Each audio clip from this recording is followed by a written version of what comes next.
नमस्कार साथियों।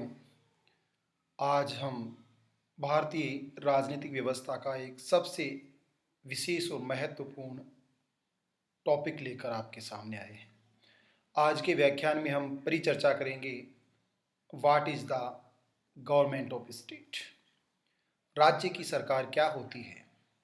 सबसे पहले कि जिस तरह पार्लियामेंट्री सिस्टम के बारे में हमने डिस्कस किया, भारत में केंद्र स्तर पर पार्लियामेंट्री सिस्टम को अडॉप्ट किया गया, ठीक उसी तरह से राज्य स्तर पर भी संसदीय प्रणाली को अंगीकार किया गया है। आइए तो सबसे पहले भारतीय संविधान में कहाँ राज्य सरकार का जिक्र किया गया है उसके बारे में जानते हैं। जैसा आप स्लाइड में देख रहे हैं, भारतीय संविधान के भाग 6 में, कौन से भाग में? भारतीय संविधान के भाग 6 में अनुच्छेद 152 से लेकर अनुच्छेद 237 तक, आर्टिकल 152 से आर्टिकल 237 तक government of state and the state government के बारे में जिक्र किया गया है, जिसमें the legislature of state government and the executive and the judiciary in states. राज्यों में न्यायपालिका, स्टेट एग्जीक्यूटिव राज्य कार्यपालिका and the legislature of state राज्य का विधानमंडल। शासन के 3 अंगों की जब हम जिक्र करते हैं, या जैसा मैंने बताया पूर्व के व्याख्यानों में कि मॉन्टेस्क्यू फ्रांसीसी दार्शनिक विचारक जिसने सरकार के 3 अंगों की बात कही है और राज्य से व्यक्ति की सुरक्षा की बात कही है, शासन के 3 महत्वपूर्ण अंग बताए हैं। तो राज्य सरकारों में भी शासन के 3 महत्वपूर्ण अंगों का हम जिक्र करते हैं कि संविधान में, जिसमें भाग 6 के अंतर्गत अनुच्छेद 152 से 237 तक जो जिक्र किया गया है, वह क्या इन 3 अंगों के समानांतर है? बिल्कुल ऐसा ही है। संविधान के अनुच्छेद 152 से 237 तक 3 तरह की गवर्नमेंट का, अलग अलग जो गवर्नमेंट के पार्ट्स का विवेचन किया गया है। आइए देखते हैं। सबसे पहले, जैसा आप स्लाइड में देख रहे हैं, सबसे ऊपर आपको दिखाई दे रहा है राज्य सरकार। भारतीय संविधान के भाग 6 में यहाँ जैसा आप देख पा रहे हैं, अनुच्छेद 52 भारतीय संघ के अधीन राज्य की परिभाषा, जो कि अनुच्छेद 12 और अनुच्छेद 35 की परिभाषा से भिन्न रूप में अभिव्यक्त किया गया है। इसका मतलब है, जो भारतीय संविधान के आर्टिकल 50, 20, 12 और 35 में जिस स्टेट की बात की है, डेफिनेशन ऑफ स्टेट, वह एक अलग है, और जिस स्टेट की बात 152 में कही गई है, वह यूनियन ऑफ स्टेट या भारत राज्यों के जिस संघ की बात है उसके राज्य और इकाइयाँ, अर्थात कॉन्स्टिट्यूशन की अनुसूची 1 में जिन राज्यों का उल्लेख है, यहाँ राज्यों का मतलब है 28 राज्य वर्तमान में उन राज्यों से है, और राज्य सरकार का मतलब उन राज्यों की व्यवस्था से है, उन राज्यों की विधानमंडलों से, उन राज्यों की कार्यपालिकाओं से, उन राज्यों के हाई कोर्ट से है। भाग 6 में अनुच्छेद 152 से 237 तक जिक्र किया गया है राज्य सरकार पार्ट 6। पहला, राज्य सरकार का पहला अंग है राज्य विधानमंडल। इसे राज्य विधानमंडल को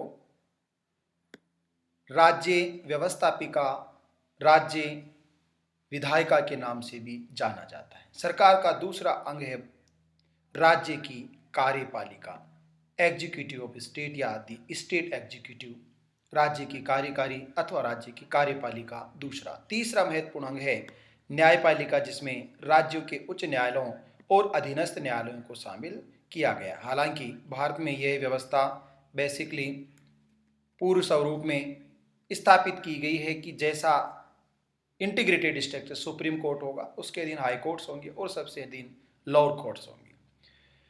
व्यवस्थापिका, राज्य की व्यवस्थापिका अथवा राज्य की विधानमंडल का जो जिक्र है, वह भारतीय संविधान के अनुच्छेद 168 से लेकर अनुच्छेद 213 तक। कौन से अनुच्छेद? अनुच्छेद 168 से लेकर अनुच्छेद 213 तक लेजिस्लेचर की बात कही गई, विधान की बात कही गई, कानून बनाने की बात कही गई। राज्यों को जो शक्तियां दी गई हैं, उन शक्तियों पर कानून बनाने की शक्तियां विधानमंडल के तीनों स्वरूपों में, अर्थात राज्य विधानमंडल अनुच्छेद 168 के तहत, जैसा केंद्र में आर्टिकल 79 के तहत संसद का मतलब लोकसभा, राज्यसभा और राष्ट्रपति हैं। ठीक ऐसे ही राज्य में राज्य विधानमंडल का मतलब है राज्य का राज्यपाल, राज्य की विधानसभा, राज्य की विधान परिषद, इन तीनों को सामूहिक रूप से स्टेट लेजिस्लेचर या राज्य विधानमंडल कहते हैं। इसलिए आर्टिकल 168 में जो जिक्र किया गया राज्य विधानमंडल, 213 तक जो गवर्नर के ऑर्डिनेंस भी उसमें शामिल है, गवर्नर कानून बनाता है वो भी इसमें शामिल है, विधानसभा कानून बनाती है वो भी, विधान परिषद वो भी, राज्यपाल के बिना कानून बनेगा नहीं। इसलिए एक्ट जो बिल है एक्ट में कन्वर्ट होता है after the consent of governor of the concerning state. संबंधित राज्य के राज्यपाल की सहमति से विधानसभा विधान परिषद से पारित कोई बिल कानून बनता है। विधान परिषद इस समय भारत के 28 राज्यों में से 6 राज्यों में इस विधानमंडल का दूसरा सदन भी है जिसे विधान परिषद के नाम से जाना जाता है, और यह है काम्बुट कर्नाटक, आंध्र प्रदेश, महाराष्ट्र, बिहार, उत्तर प्रदेश और तेलंगाना। कर्नाटक, आंध्र प्रदेश, महाराष्ट्र, बिहार, उत्तर प्रदेश और तेलंगाना 6 राज्यों में केंद्रीय प्रांतीय या राज्य की विधानसभा भी है और विधान परिषद भी है, दूसरा अंग भी। बाकी राज्य 22 राज्यों में केवल विधानसभा शामिल है। तो इन 22 राज्यों में राज्य विधानमंडल का मतलब विधानसभा और गवर्नर से है, तथा शेष 6 राज्यों में विधानमंडल का मतलब राज्यपाल, विधानसभा और विधान परिषद तीनों से है। संविधान के आर्टिकल 168 के तहत तीनों को सामूहिक रूप से राज्य विधानमंडल कहते हैं। राज्य विधान परिषद आर्टिकल 169 के तहत राज्य संघ सरकार के द्वारा निर्मित की जाती है, समाप्त की जा सकती है। राज्य सरकार का दूसरा महत्वपूर्ण अंग है जिसे कार्यपालिका के नाम से जाना जाता है। राज्य की कार्यपालिका इसे कहते हैं, और इस कार्यपालिका में अनुच्छेद 153 से 167 तक, अनुच्छेद 153 से 167 तक द स्टेट एग्जीक्यूटिव का जिक्र किया गया है, और इन अनुच्छेदों में उस संबंधित राज्य का राज्यपाल, उस राज्य का मुख्यमंत्री, उस राज्य की मुख्यमंत्री की मंत्रिपरिषद और अनुच्छेद 165 के तहत राज्य का महाधिवक्ता भी इस कार्यपालिका का अभिन्न हिस्सा होता है। तो आर्टिकल 153 से अनुच्छेद 167 तक राज्य की कार्यपालिकाओं का जिक्र किया गया है।